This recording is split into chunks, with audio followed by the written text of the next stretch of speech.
In 2015, when I was 39 years old, I made a selfish decision that ultimately shattered my family. My husband and I had been together for 20 years. High school sweethearts, each other's first and only loves. Together we built a life, raising 4 children. 2 strong boys, 18 and 16, and twin girls who were 13 at the time. On the outside, we appeared to be the perfect family. But beneath the surface, things were starting to unravel. I had a loving husband who stood by me through thick and thin. A man who wasn't just my partner, but also a pillar of strength for our entire family. He called me beautiful every day, treated me as his equal, and supported my brother through difficult times. He was the person everyone turned to when they needed help.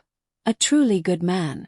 Over the years, I had gained weight and struggled with self-consciousness, but my husband never stopped showing me affection.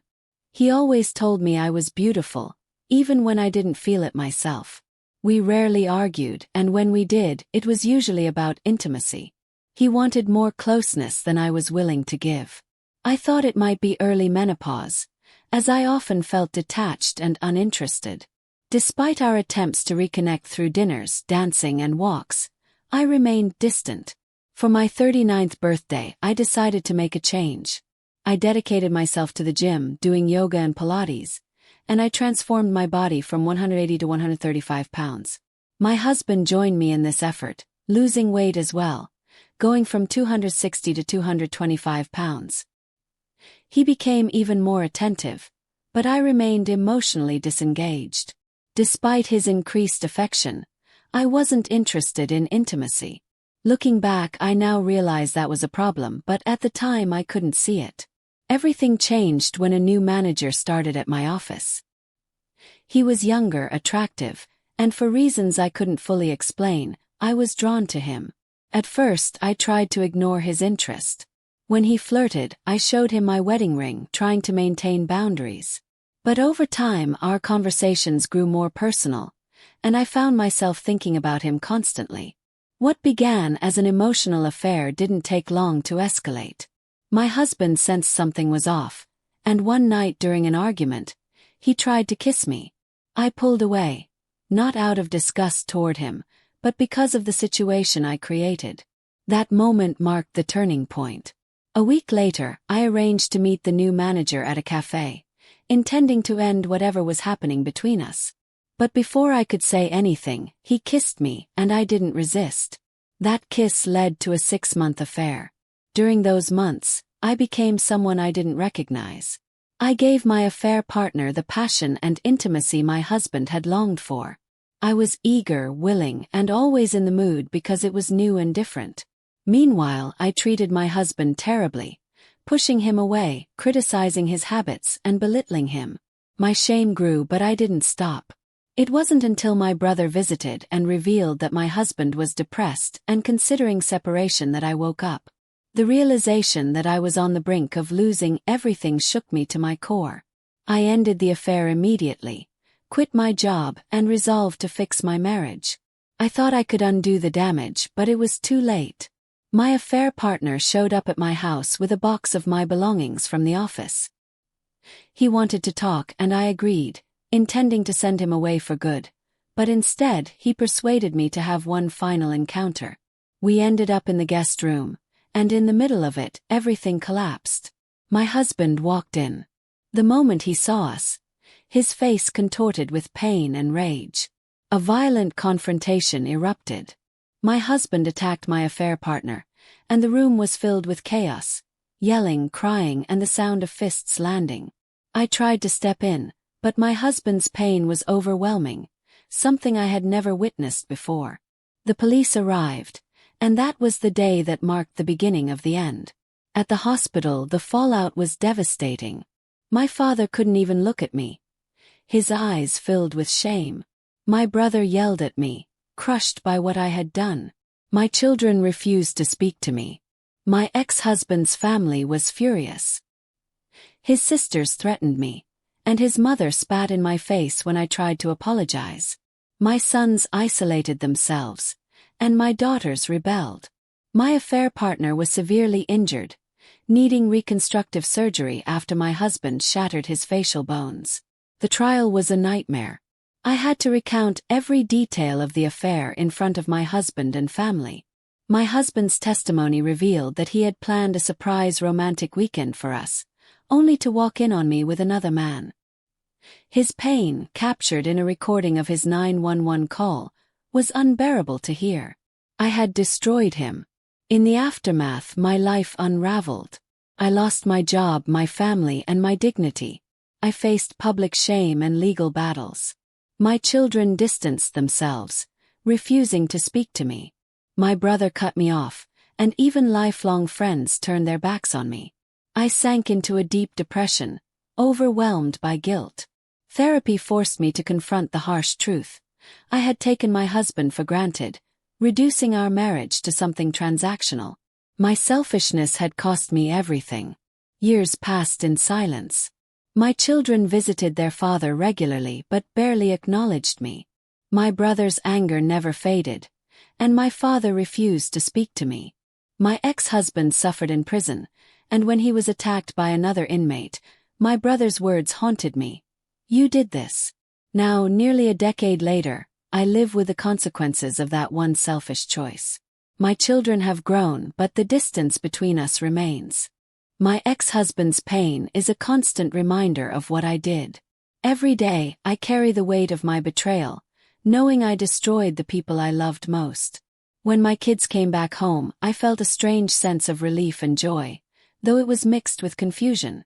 My son's unexpected return filled the house with a renewed energy, and I didn't question why. I simply cherished having them around again.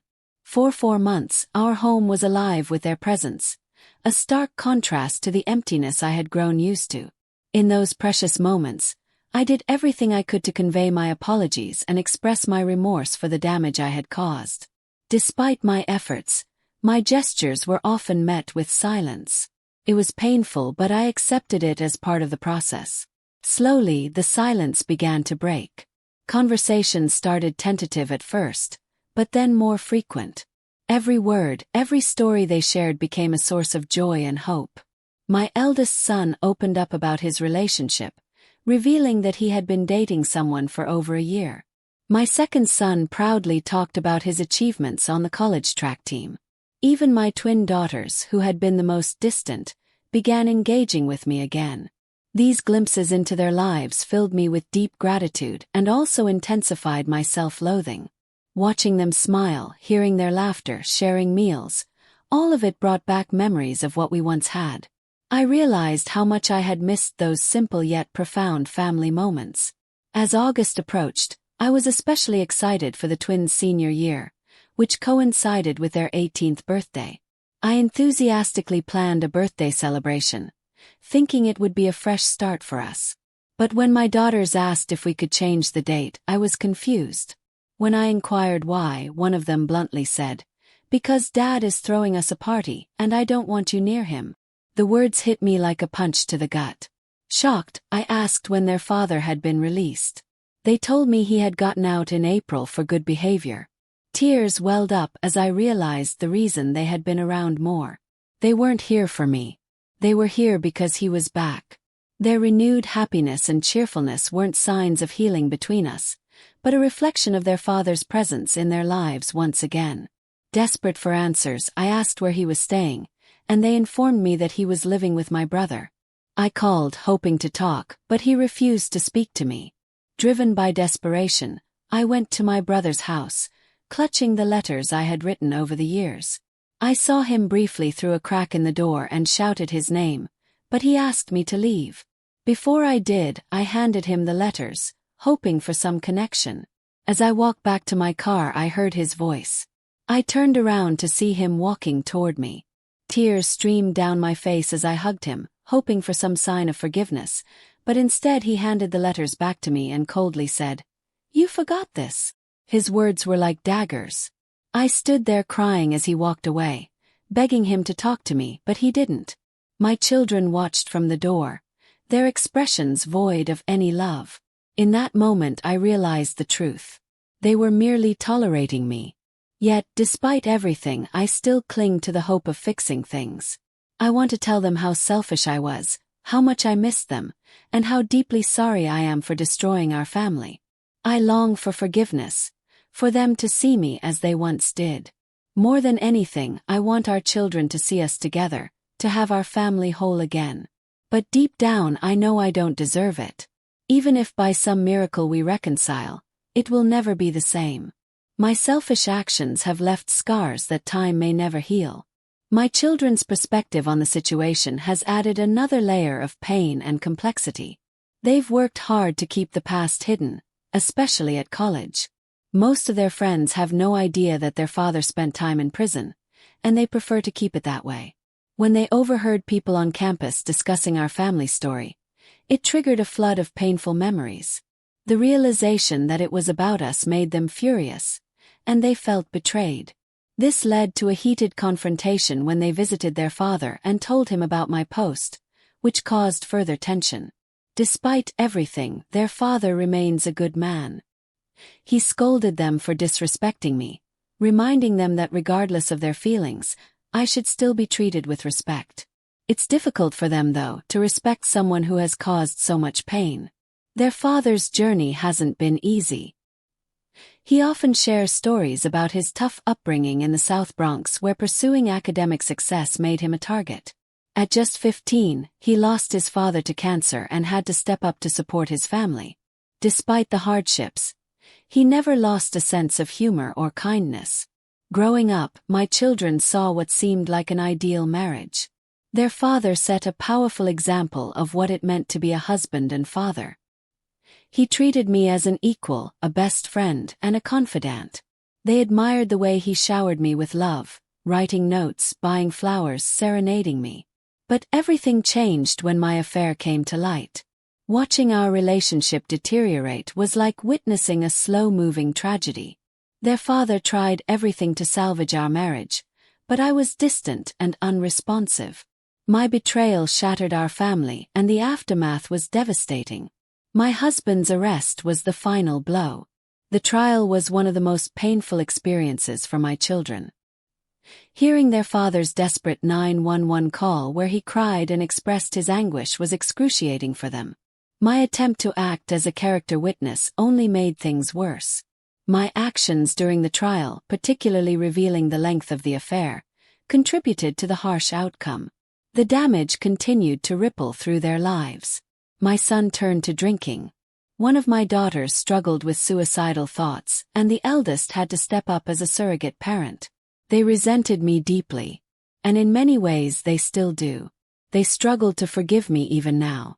They believe my efforts to seek forgiveness were more about making myself feel better than about truly helping them heal. The road to forgiveness isn't about making myself feel better. It's about acknowledging the depth of the pain I caused and giving them the time and space to heal on their own terms.